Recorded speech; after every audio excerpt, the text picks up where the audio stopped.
Hello guys, आज के special video में हम बात करने वाले हैं प्रो कबड्डी सीजन 13 के उन 5 सबसे बड़े खिलाड़ियों के बारे में जो इस बार अपनी टीम बदलते हुए नजर आ सकते हैं। यानी कि सीजन 13 में ये दिग्गज खिलाड़ी हमें एक बिल्कुल नए रंग और नई जर्सी में खेलते हुए दिखाई देंगे। इस बारे में आपको पूरी और सटीक इन्फॉर्मेशन इस वीडियो में मिलने वाली है, तो चैनल को सब्सक्राइब करना और बेल आइकन दबाना बिल्कुल मत भूलिएगा। चलिए अब बिना किसी देरी के आते हैं हमारे आज के मुख्य टॉपिक पर। उन 5 बड़े प्लेयर्स की लिस्ट में सबसे पहला नाम आता है स्टार रेडर देवांग दलाल का। देवांग दलाल ने पिछले 2-3 सीजन से प्रो कबड्डी में अपने खेल से सबको काफी प्रभावित किया है। अगर आपको याद हो तो सीजन 11 में वो पटना पायरेट्स की तरफ से खेल रहे थे, लेकिन सीजन 12 के ऑक्शन से पहले पटना ने उन्हें रिलीज कर दिया। इसके बाद सीजन 12 के ऑक्शन में बंगाल वॉरियर्स ने उन्हें 2,20,50,000 रुपए की एक बहुत ही भारी भरकम रकम देकर खरीदा था, जिससे वो उस ऑक्शन के दूसरे सबसे महंगे खिलाड़ी बने थे। देवांग ने बंगाल वॉरियर्स के लिए सीजन 12 में कमाल का प्रदर्शन किया। उन्होंने सिर्फ 16 मैचों में रिकॉर्ड 271 रेड पॉइंट्स हासिल किए और साथ ही 15 सुपर 10 भी लगाए। अब सवाल ये उठता है कि इतना शानदार खेलने के बाद भी वो अपनी टीम क्यों बदल सकते हैं। इसका मुख्य कारण है उनका अत्यधिक प्राइस टैग। चूंकि वो कैटेगरी ए में आएंगे और अगर बंगाल वॉरियर्स उन्हें रिटेन करना चाहती है तो उन्हें कम से कम 2.5 करोड़ रुपए खर्च करने पड़ेंगे। किसी एक सिंगल खिलाड़ी पर इतना बड़ा बजट लगाना पूरी टीम का संतुलन बिगाड़ सकता है। इसलिए पूरी उम्मीद है कि देवांग दलाल दोबारा ऑक्शन पूल में उतरेंगे और गुजरात जायंट्स जैसी टीमें जिन्हें एक मजबूत रेडर की तलाश है, उन्हें अपनी टीम में शामिल करने के लिए पूरी जान लगा देंगी। हमारी इस लिस्ट में दूसरा बड़ा नाम आता है हाई फ्लायर पवन कुमार शेरावत का। पवन शेरावत की कहानी प्रो कबड्डी में हमेशा से ही बड़ी दिलचस्प रही है। सीजन 11 के ऑक्शन में तेलुगु टाइटंस ने यू मुंबा की बोली के खिलाफ FBM final bid match card का इस्तेमाल करके उन्हें 1,72,05,000 रुपए में अपनी टीम में बनाए रखा था। सीजन 11 में अच्छा करने के बाद जब वो सीजन 12 के ऑक्शन में आए तो एक बहुत ही चौंकाने वाली चीज देखने को मिली।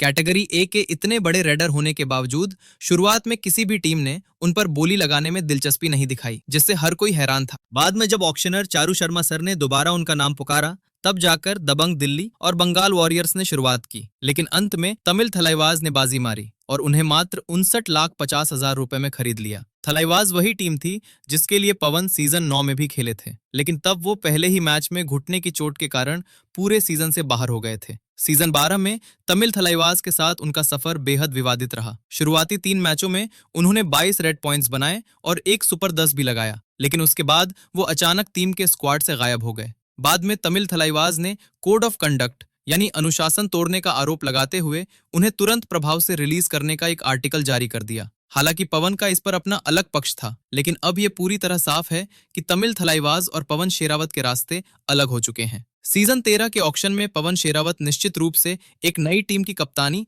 या मुख्य रेडर के तौर पर खेलते नजर आएंगे। तीसरा बड़ा नाम है जयपुर पिंक पैंथर्स के पूर्व स्टार और प्रो कबड्डी के सबसे भरोसेमंद रेडर्स में से एक अर्जुन देशवाल का। सीजन 12 के ऑक्शन में जयपुर ने उन्हें भारी रिटेंशन कॉस्ट की वजह से रिलीज कर दिया था, जिसके बाद कैटेगरी ए में आते ही तमिल थलाइवाज ने उन्हें 1,40,50,000 रुपए में खरीद लिया। कोच संजीव बालियान और अर्जुन की जोड़ी जयपुर में सुपरहिट थी और इसी वजह से कोच साहब उन्हें तमिल थलाइवाज में भी अपने साथ ले आए थे। अर्जुन देशवाल ने तमिल थलाइवाज के लिए सीजन 12 में दमदार खेल दिखाया। उन्होंने 18 मैचों में 209 रेड पॉइंट्स बटोरे और 11 सुपर 10 भी अपने नाम किए। लेकिन सीजन के अंत में अर्जुन देशवाल ने कुछ इंटरव्यूज में मैनेजमेंट को लेकर अपनी नाराजगी जाहिर की थी, जहां उन्होंने कहा था कि यहां खिलाड़ियों की ज्यादा नहीं चलती, सब कुछ मैनेजमेंट तय करता है। इन अंदरूनी मतभेदों और उनकी हाई रिटेंशन वैल्यू को देखते हुए ये लगभग असंभव लगता है कि तमिल थलाइवाज उन्हें रिटेन करेगी। अर्जुन देशवाल भी खुद ऑक्शन में जाना पसंद करेंगे और सीजन 13 में किसी दूसरी टीम की कप्तानी संभालते हुए दिख सकते हैं।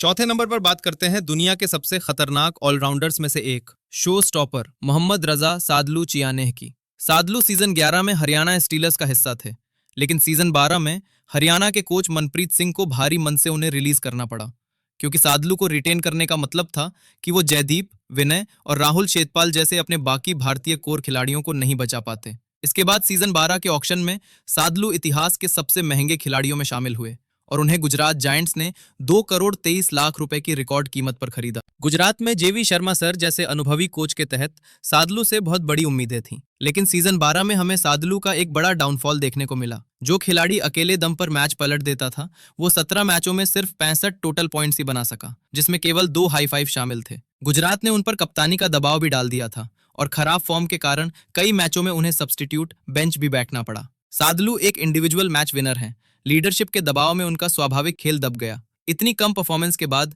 गुजरात जायंट्स उन्हें 2.23 करोड़ में तो कभी रिटर्न नहीं करेगी। हो सकता है सादलू इस बार कैटेगरी बी में आ जाएं, और अगर वो ऑक्शन में सस्ते मिलते हैं तो गुजरात एफबीएम लगा सकती है, वरना सादलू सीजन 13 में एक नई फ्रेंचाइजी के साथ अपनी पुरानी फॉर्म तलाशने उतरेंगे। पांचवें और आखिरी खिलाड़ी के रूप में हमने रखा है बेहतरीन डिफेंडर अंकित जगलान को। अंकित जगलान सीजन 11 में पटना पायरेट्स की रीढ़ की हड्डी थे। सीजन 12 के ऑक्शन में पटना ने उन पर बोली लगने दी, और जब हरियाणा स्टीलर्स ने उन्हें खरीद लिया तब पटना पायरेट्स ने आखिरी मौके पर अपने FBM final bid match card का इस्तेमाल करके 1,57,00,000 रुपए में उन्हें वापस अपनी टीम में शामिल कर लिया। लेकिन पटना का ये एफबीएम कार्ड सिर्फ एक सीजन के वादे के साथ था, और सीजन 13 के लिए फैसला उनके प्रदर्शन पर छोड़ दिया गया था। सीजन 12 में अंकित जगलान ने कुल 22 मैच खेले और 51 टैकल पॉइंट्स हासिल किए, जिसमें 2 हाई फाइव भी शामिल थे। प्रदर्शन बुरा नहीं था, लेकिन उनकी इस भारी कीमत को देखते हुए मैनेजमेंट उनसे और भी ज्यादा डोमिनेटिंग खेल की उम्मीद कर रहा था। इसके अलावा पटना पायरेट्स के पास इस समय दीपक सिंह,